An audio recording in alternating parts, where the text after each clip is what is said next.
Okay guys, we are on to stabilization exercise. This one is called the bird dog.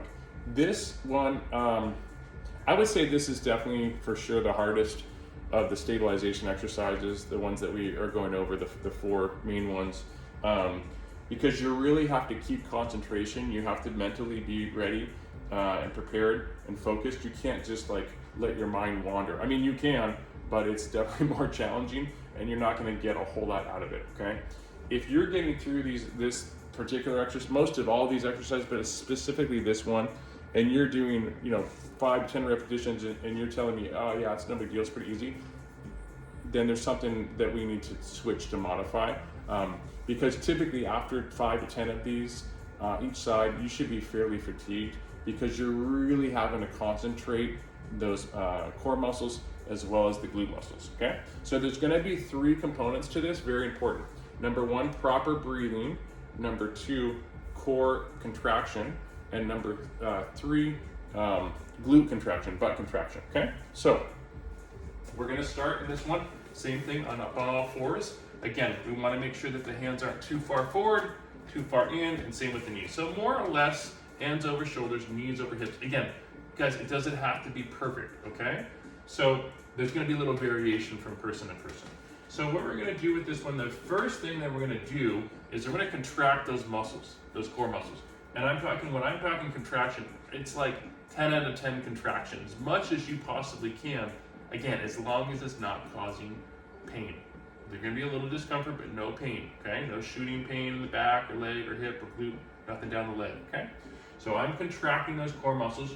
The second thing that I want to do is really concentrate on my breathing and make sure I'm breathing normally, okay? And then the third thing is while my muscles are contracted, while I'm breathing, I'm going to choose a leg, I'm going to push that leg straight on back, okay? I'm going to lock out that knee within reason, and I'm going to have that glute nice and tight. What we want to try to avoid is having that leg up high or, necessarily down too low. For the most part, we want it fairly even. And again, it's not gonna be perfect, okay? It doesn't have to be perfect. We just wanna make sure, again, normal breathing, I'm nice and tight on my abdominal muscles, and that glute muscle is as hard as I can kind of make it, okay? Make sense?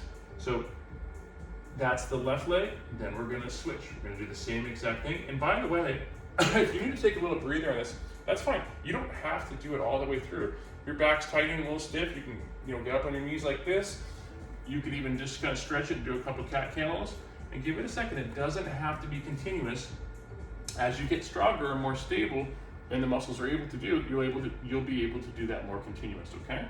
So same thing, if I need to put my right one out now, again, 3 things. Normal breathing, I'm gonna contract those abdominal muscles 10 out of 10 as much as I can.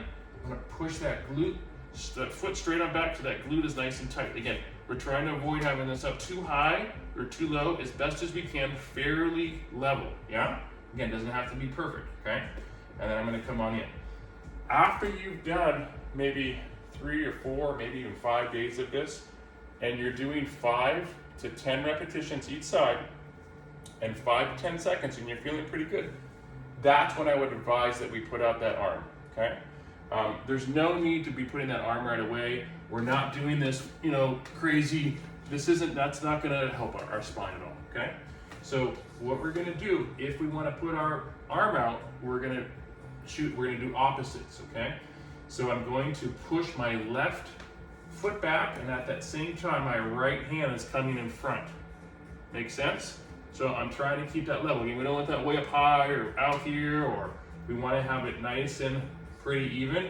Again, abdominals are nice and tight, normal breathing, glutes nice and tight, and I'm holding 5 to 10 seconds, okay?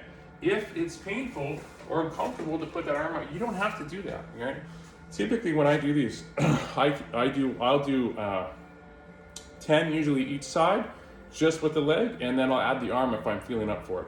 If I don't feel up for it, or I still feel a little bit tight or a little discomfort, I might just do the leg only. So it doesn't have to add the arm in, okay? The main thing is just have good form, nice and slow. You don't have to be doing this crazy thing. It's not gonna help you, okay? So again, once per day with this, 5 to 10 repetitions each leg, 5 to 10 second holds, okay? That is bird dog.